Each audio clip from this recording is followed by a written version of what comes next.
Enzo Recto, kalaban ang katiwalian at kasinungalingan, kakampi sa katotohanan at kabutihan.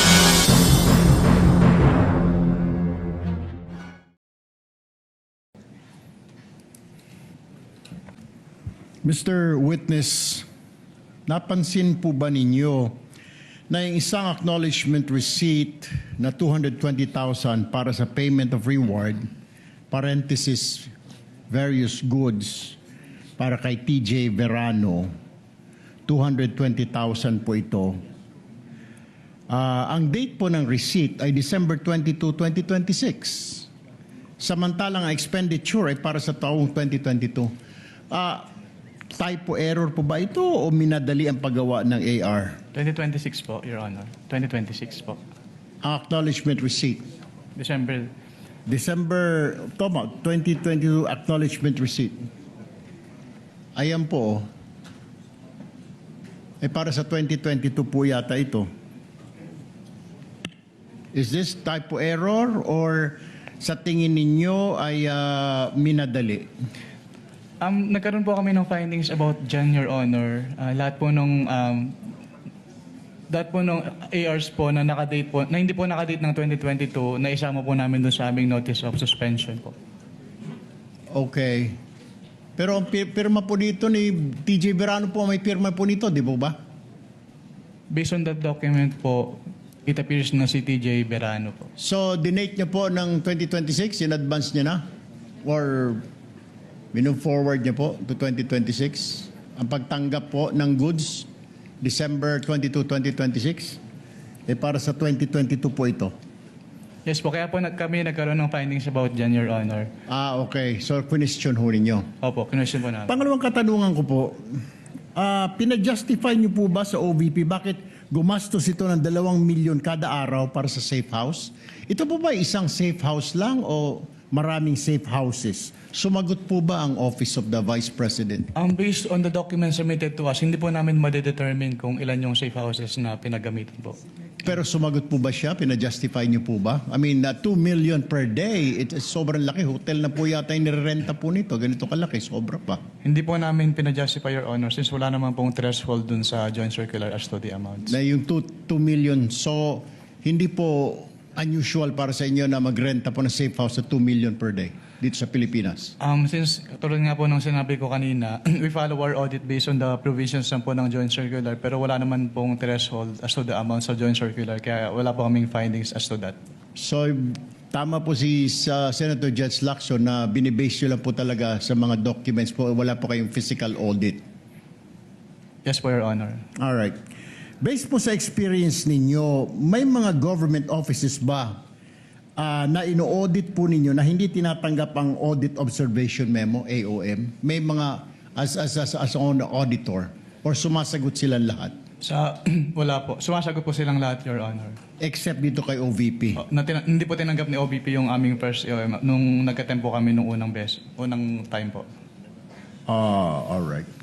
That's all, Presiding Officer. Thank you. Batay po dun sa Joint Circular number 2015-01, ang isa po sa mga requirement po para sa liquidation po ng Confi Fund ay yung tinatawag po nating accomplishment report. Tama po ba? Yes, Mr. Chair. Okay. Pwede po bang pakita po dito yung accomplishment report sa ating TV? Yan, ito po. Yan po yung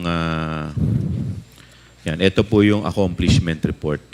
So ang laman po ng accomplishment report, makikita po natin dito, nakalagay po dyan yung period covered. Yan po. Ito po, ibig sabihin po nito, ito yung araw o buwan na covered kung saan ginastos itong mga itong surveillance and monitoring. Tama po ba? Tama po, Mr. Okay. Chair. So dito naman sa actual outcome o accomplishment, nakalagay po dito yung mga dahilan kung ano po, saan po ginamit yung pera. Tama po ba? Tama po, Mr. Chair. Okay. At doon naman sa amount utilized, ibig sabihin, ito po kung breakdown nung amount. kung paano po ginamit o kung saan ginamit. Tama po ba? Tama po, Mr. Chair. At syempre, nandito po sa baba niyan, yung Special Disbursing Officer at saka po yung nag-approve. Tama po ba? So yan yan ang laman ng accomplishment report. Tama po ba? Tama po, Mr. Chair. Okay. So base po dito, dito po makikita po natin yung sa letter C, rental of other incidental expenses relative to the maintenance of safe houses. Dito po sa rental ng safe houses ng OBP, hindi po ito nagre-refer sa long-term lease. Tama ba? Hindi po, sir. We have no way of knowing. Tama po Yes ba? po. Okay. Basta itong list na to, naka-pertain lang doon sa period covered, which is yung December 21 to December 31. Tama po ba? Yes, Mr. Chair. So, ibig sabihin, ito nakalagay po dyan na 16 million, ito lang po yung covered niya. Yung December 21 up to December 31. Yes, Mr. Chair. Okay. Yun yung time po na... Yun yung time payment. na ginastos Yung itong payment. 16 Opo, million. yes, Mr. Okay po? Chair. Yes, Mr. Okay. Chair.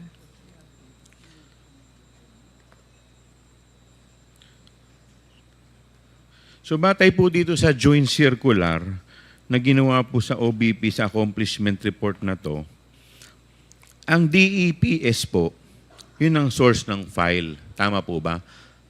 Ang DEP, ang ibig sabihin po ng DEP, document evidencing payment. Tama po ba? Yes, Mr. Okay, Chair. so ang document evidencing payment is the acknowledgement receipt.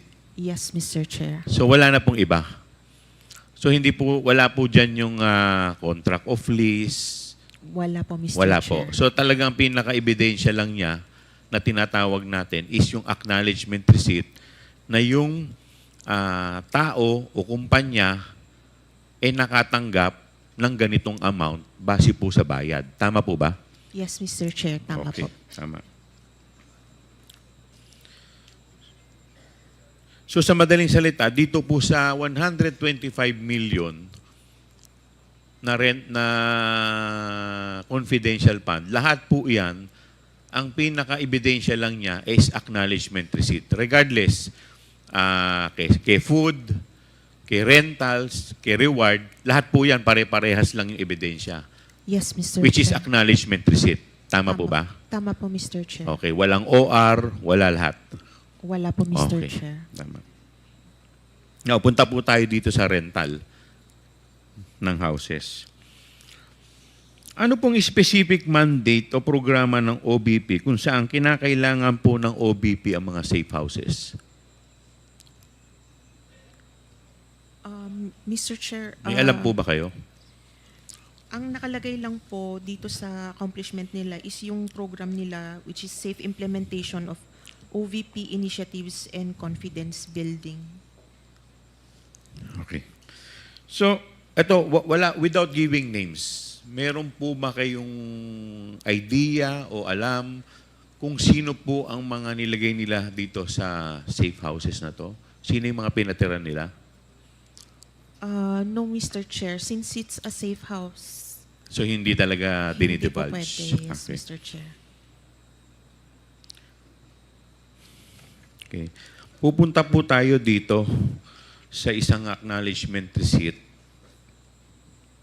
worth 1 million pesos. Napansin ko po dito, wala po dito sa acknowledgement receipt na kahit na anong detalye ng safe house. Hindi po nakalagay kung saan, wala pong lease contract, wala pong kahit na anong detalye except yung name lang po ng owner. Tama po ba? Tama po, Mr. Chair. Okay.